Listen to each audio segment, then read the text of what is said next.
Dr. Shirish, that is MS Hiremath, the director of Cath Lab at the Ruby Hall Clinic. I was the president of CSI in 2018. So we heard about antiplatelets, their benefits and their limitations. So blood thinners in general are used to prevent acute episodes, and if it does happen, they are beneficial. Clopidogrel and aspirin, the age-old antiplatelets, to some extent are replaced by the stronger, more effective antiplatelets in form of ticagrelor and prasugrel. These molecules, they have their downsides, like bleeding episodes could be more and could be stronger. So they have to be used carefully. And in general, in acute situation, they are used slightly longer duration compared to stable situation. So stable coronary case undergoing angioplasty and stenting will probably have antiplatelets given for a shorter duration, especially if the patient is considered high bleeding risk.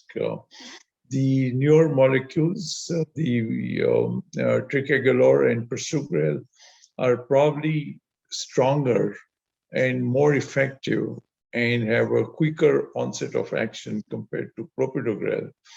So in ACS situation, these are probably playing a very dominant role during angioplasty. Whether to switch back to a simpler, less toxic clopidogrel at the end of 1 year, I think the data continues to suggest that a switch is effective and could be beneficial for a longer duration.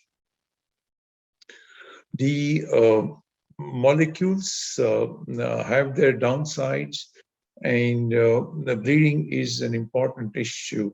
So as a good clinician, we must learn to balance the efficacy and the toxicity of these molecules so that patients get the ischemic benefit and doesn't have any bleeding issues related to these molecules.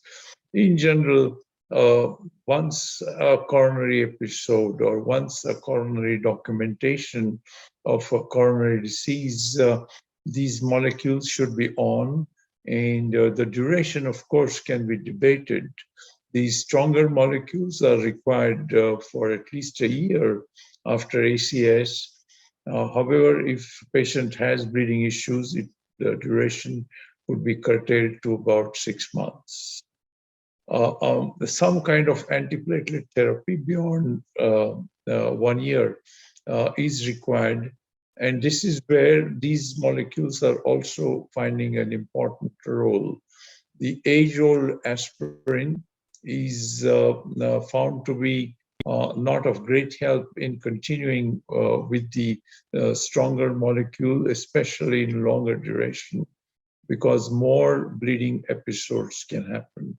So you can continue just with a single molecule antiplatelet and drop aspirin if you fear that the patient has some bleeding issue. So to conclude, very effective molecules to prevent ACS and to recover from ACS and to keep stent patency. However, we can be judicious, smart to avoid bleeding issues by using simpler molecules for less important lesion locations.